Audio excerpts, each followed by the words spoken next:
Ya, shalom saudara. Bersyukur kita berjumpa kembali pagi hari ini dengan tubuh yang sehat, tidak kurang suatu apapun. Kita percaya bahwa Dia Tuhan yang senantiasa memberkati, menyertai orang-orang yang terus setia untuk mencari Dia. Karena memang hari-hari ini kita harus semakin giat untuk mencari Tuhan, semakin giat untuk lebih lagi mengejar perkenanan Tuhan, mengingat hari-hari ini adalah hari-hari yang jahat. Iya, saudara, kita baca bersama Roma pasal yang ke-16. Roma pasal yang ke-16, saudara, kita akan lihat bersama di sini firman Tuhan. Ya, Roma pasal 16 dikatakan di sana ayat yang ke-19 ya.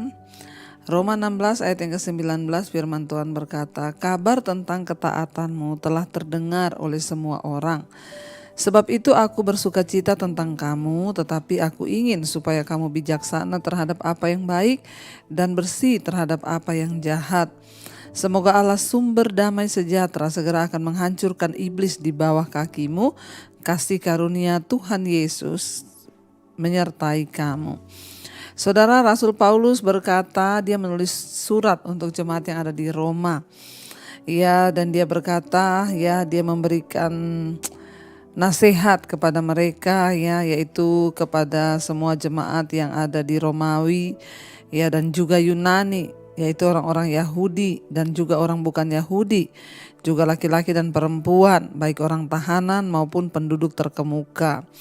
Ya, dia memberikan nasihat kepada mereka, saudara, untuk mereka itu bersungguh-sungguh di dalam iman. Karena pada waktu itu terdapat banyak pengajaran-pengajaran yang menimbulkan perpecahan dan juga godaan. Jadi Rasul Paulus menasihati mereka agar mereka waspada terhadap ajaran-ajaran juga pertentangan-pertentangan yang membuat jemaat itu bingung sehingga mereka melupakan pengajaran yang benar. Karena itu dia berkata, sebab dikatakan di sana, kabar tentang ketaatanmu telah terdengar oleh semua orang. Ya, melalui pelayanan Rasul Paulus di Roma, orang-orang Kristen mulai bertumbuh, dan mereka mulai mengenal kebenaran. Ya, mereka mulai hidup dalam cinta mula-mula mengenal Tuhan Yesus. Dan kabar tentang pertobatan mereka, kabar tentang ketaatan mereka itu telah terdengar oleh semua orang. Ya, memang saudara, ketika kita bertobat harusnya orang bisa melihat tentang perubahan hidup kita. Harusnya orang lain mendengar tentang karya Kristus dalam hidup kita. Harusnya orang lain berkata, "Ih, dia itu dulu padahal kayak gini-gini loh, tapi sekarang dia benar-benar bertobat." Nah, kabar tentang ketaatan kita itu harus didengar oleh semua orang. Kenapa, saudara? Karena seperti itulah Yesus berkata, kita ini surat Kristus yang terbuka, yang bisa dibaca oleh semua orang. Dan apa kesaksian terpenting dari iman, pertumbuhan iman kita, yaitu ketika orang itu melihat perubahan hidup kita, sehingga ada kabar yang tersiar bahwa kita ini berubah dari keburukan kepada kebaikan, dari ketidaktaatan sekarang taat kepada Tuhan. Itu yang terjadi kepada jemaat yang ada di Roma. Rasul Paulus bilang, kabar tentang ketaatanmu itu telah terdengar oleh semua orang. Oleh karena perubahan hidup yang mereka alami. Jadi semua orang sudah mendengar bahwa hidup mereka itu sungguh-sungguh. Sebab itu kata Rasul Paulus, aku bersukacita tentang kamu. Dan itu membuat Rasul Paulus bersukacita. Kenapa, saudara? Tidak ada sukacita lain daripada orang yang memberitakan Injil itu selain melihat orang-orang yang mendengar firman kita itu mereka mengalami perubahan. Mereka mengalami ketaatan sehingga hidup mereka itu sungguh-sungguh diubahkan dan boleh menjadi berkat. Dia bilang, karena itu aku bersukacita tentang kamu. Tetapi kata Rasul Paulus, aku ingin supaya kamu itu bijaksana terhadap apa yang baik. Saudara, hari-hari ini kita harus memiliki sikap yang bijaksana. Sebab banyak orang akhirnya karena tidak bijaksana melakukan hal-hal yang tidak berkenan pada Tuhan.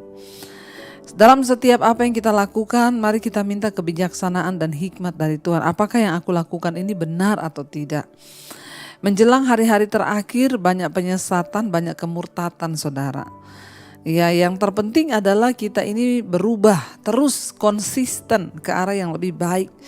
Ya, karena itu jemaat di Roma itu diberikan nasihat oleh Rasul Paulus, yaitu firman Tuhan. Dia bilang, ya aku ingin supaya kamu bijaksana terhadap apa yang baik. Kenapa saudara? Karena walaupun mereka sudah berubah, walaupun kabar tentang ketaatan mereka sudah terdengar kepada semua orang, tapi kalau mereka tidak bijaksana, hidup di tengah-tengah bangsa yang tidak mengenal Allah, lalu mereka terpengaruh arus dan mereka ikut dengan pergaulan-pergaulan yang tidak baik, ya itu akhirnya akan membuat iman mereka juga kandas ya.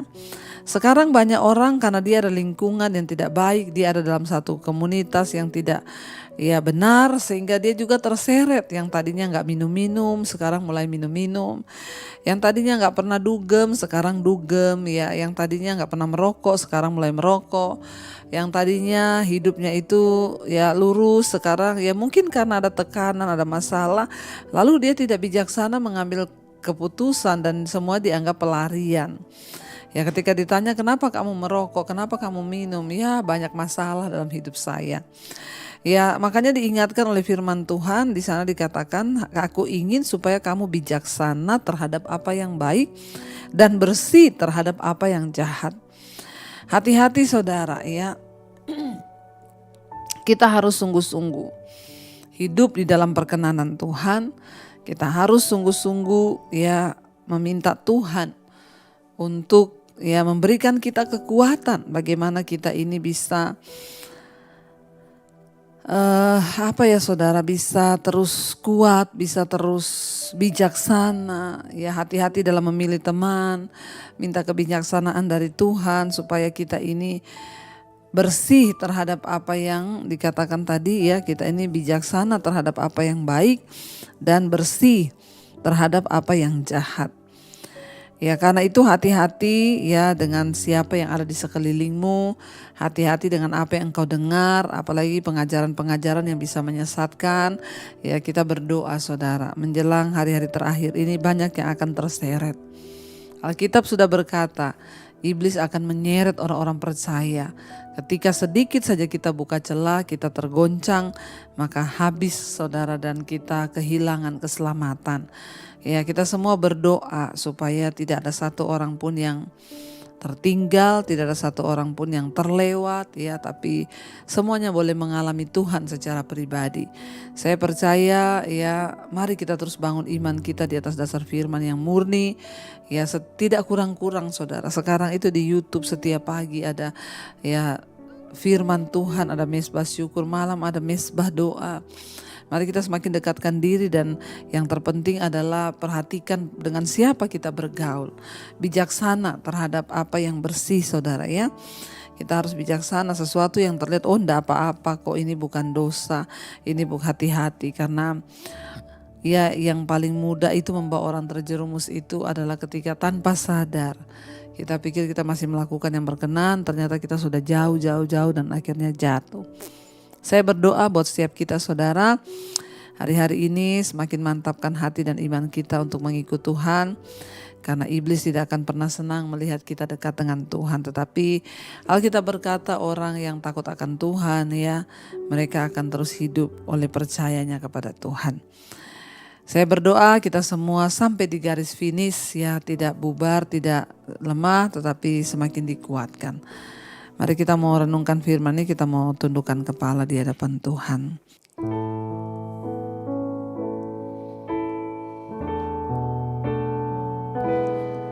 Yesus pegang erat tanganku, ku tak dapat hidup di luar kasih-Mu, Bapa.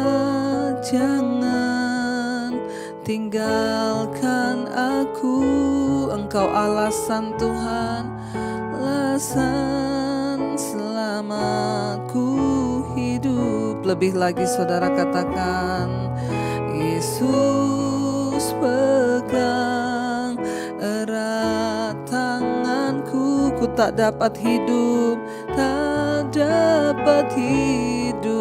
di luar kasih-Mu, Bapa.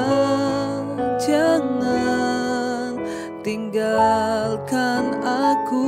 Engkau alasan Tuhan, alasan selama ku hidup. Kami tahu Tuhan, kami tidak akan pernah bisa kuat jika kami jauh dari Engkau. Kami harus bijaksana terhadap apa yang bersih, kami harus bersih terhadap apa yang jahat, bijaksana terhadap apa yang baik. Sesuatu yang kelihatan baik belum tentu benar, karena itu ajar kami untuk terus hidup di dalam perkenanan Tuhan. Segala hal-hal yang dapat membawa kami tidak layak di hadapan Tuhan, segala dosa-dosa yang mungkin mencoba membawa kami jauh dari Tuhan, kami usir, patahkan, hancurkan di dalam nama Yesus. Berkati setiap anak-anak-Mu yang setia bangun di pagi hari mencari wajah-Mu Tuhan. Bawa mereka untuk terus ada dalam perkenanan Tuhan. Pegang tangan kami Tuhan, jangan biarkan kami jauh. Berkati setiap mereka yang sekolah, kuliah, bekerja, Tuhan tutup bungkusan kot saudara-Mu, bahkan apa yang kami lakukan hari ini menyenangkan Tuhan dan dibuatnya berhasil. Berkati yang sakit, jamah, lawat, sembuhkan. Kau juga Tuhan yang memberkati setiap mereka yang berulang tahun. Terima kasih buat 1 tahun Tuhan berikan. Semakin bertambah kedewasaan jasmani, bertambah pula kedewasaan rohani. Engkau memberkati Tuhan untuk setiap mereka yang ada dalam pergumulan yang berat, Tuhan menjadi jawaban. Terima kasih Bapa buat hari ini adalah hari kemenangan bagi kami.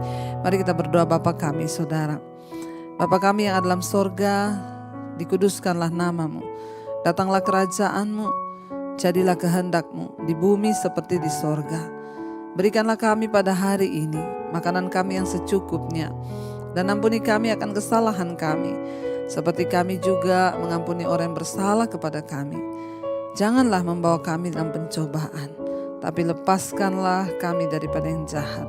Karena Engkau yang punya kerajaan dan kuasa dan kemuliaan sampai selama-lamanya. Buka hati dan tangan-Mu saudara, terimalah kiranya berkat dari Allah Bapa, cinta kasih Tuhan Yesus Kristus, penyertaan Allah Roh Kudus turun atas hidupmu mulai hari ini bahkan sampai kali yang kedua. Tuhan Yesus datang kembali menjemput kita, nama kita tercatat dalam kitab kehidupan. Dalam nama Tuhan Yesus yang percaya diberkati, katakan bersama amin, amin, amin. Tuhan Yesus memberkati. Shalom dan Immanuel.